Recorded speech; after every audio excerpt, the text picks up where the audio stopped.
The war in Ukraine is now in its second year. The US and Germany have worked closely to supply Ukraine with military aid, humanitarian assistance. But there is also, or has also been, friction over issues such as providing tanks. Washington has occasionally grown frustrated with Berlin's hesitance.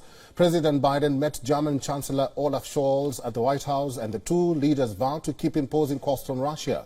This was Scholz's first visit to the US since the war. Maintaining a steady flow of weapons to Kyiv will be critical in the war's second year, especially with both sides planning spring offensives. Sitting next to Scholz in the Oval Office, Biden thanked the German leader for his strong and steady leadership and support for Ukraine.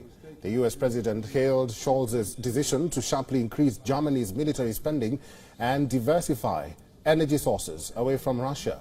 Biden said the two nations are making the NATO alliance stronger as the US announced a new military aid package for Ukraine.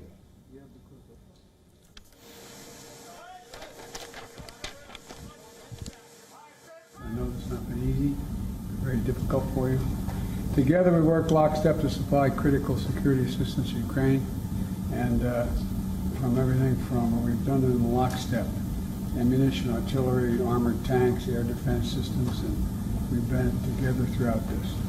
You help Ukraine meet its basic needs like food, health, heating, and you continue to give them, maintain the pressure on Putin, and it is undercutting his ability to fight this war. And so as NATO allies, we're making the alliance stronger and more capable. Worth $400 million, the latest package includes ammunition and tactical bridges to move tanks and armored vehicles. The German chancellor stated that Western allies will support Ukraine for as long as it takes.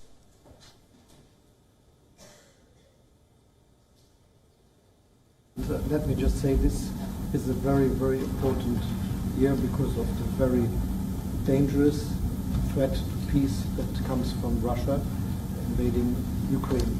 And it's really important that we acted together, that we organized our lockstep, and that we made it feasible that we can give the necessary support to Ukraine during all this time.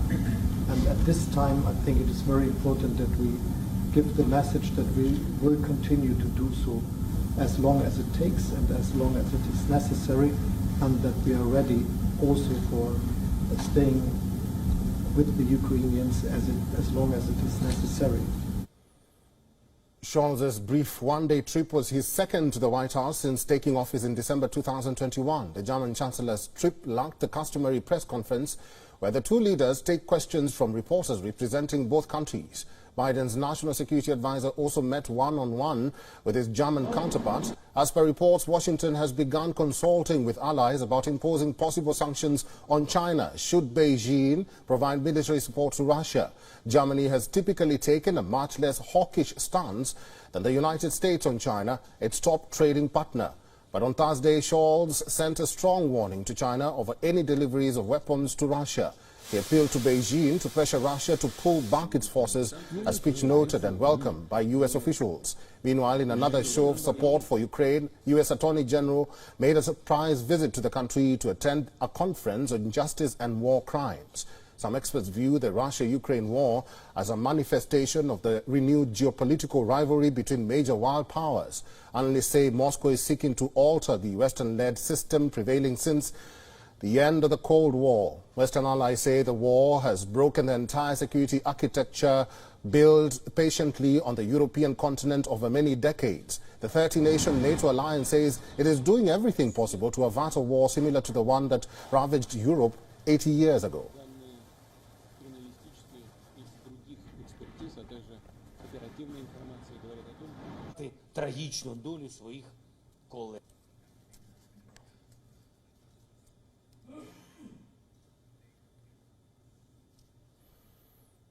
For more on this, we are now being joined by our correspondent Susan Teherani from New York, and also I'll be talking to Colonel David B. Roches in a short while. Susan, good to see you. Apart from the obvious, what else did the two leaders discuss, and what was the significance of Chancellor Scholz making a second trip to the United States?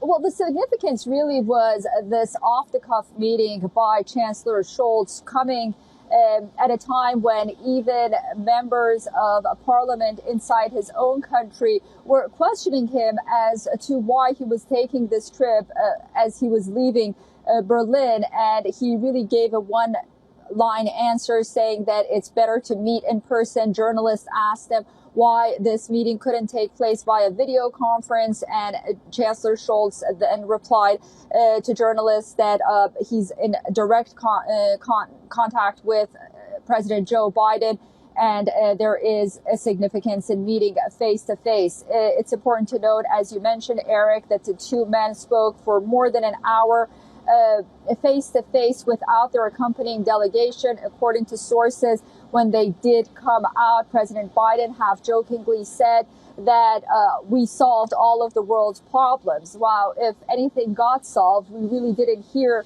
or read that in the president and the White House's official readout. All we did read was that the two men and leaders discussed the war and, quote, exchanged perspectives on other global issues.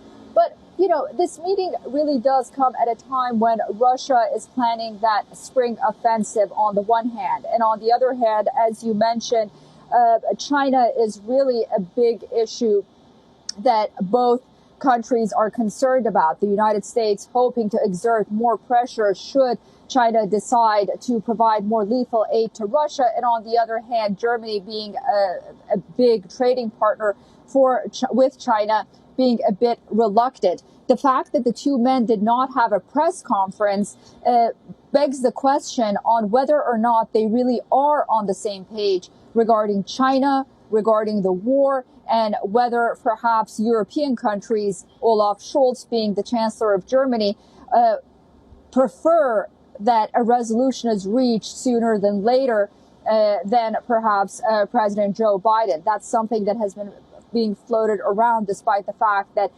on the surface, it seems that they are very intact. They say that we will stand with Ukraine until the very end, and any settlement or resolve to this conflict would have to be based on the UN Charter, which, you know, we've heard not only here in New York when leaders and foreign ministers met. We heard that during the G20 in India.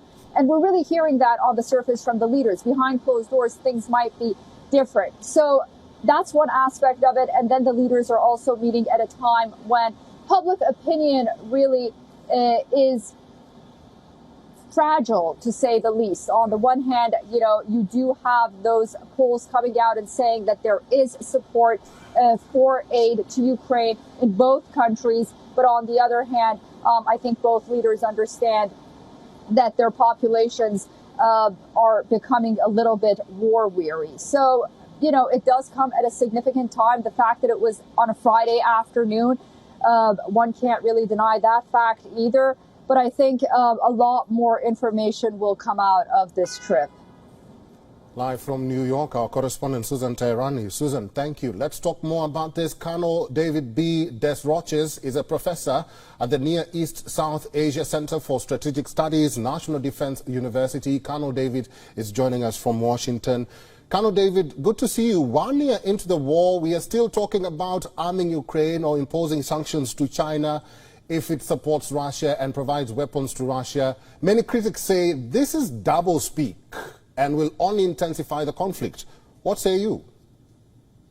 Well, I haven't heard many critics, but those people who say it are basically parroting Russia's line. I mean, yeah, it's true. The war could end if Ukraine were occupied or if Ukraine surrendered. The war could also end if Russia surrendered.